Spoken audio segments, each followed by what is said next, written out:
பிரதோஷத்து அன்று இரவு ஊட்டி காசி விஸ்வநாதரை தரிசித்துவிட்டு திரும்பி வந்து கொண்டிருந்தேன். அப்போது திடீரென வீடு தெரு விளக்குகள் எல்லாம் அணைந்திருந்தது. அதே நேரத்தில் திடீரென இரட்டையாக ஒட்டிய ஒளிமரம் ஒன்று இடது பாதை ஓரத்தில் தோன்றியது. வில்வப்பழங்கள் போன்று தொங்கும் பல வண்ண ஒளி விளக்குகள், பல்புகள் போன்று பார்க்க அழகாக இருந்தது. அதன் ஒளியோ தரை வேறு எதன் மீதும் அந்த வெளிச்சம் படாமல் அதன் உள்ளேயே இருந்தது.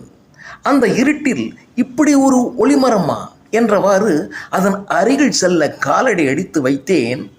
ரோடு விளக்குகள் மீண்டும் எரிந்ததால் அந்த மரம் சட்டென மறைந்தது.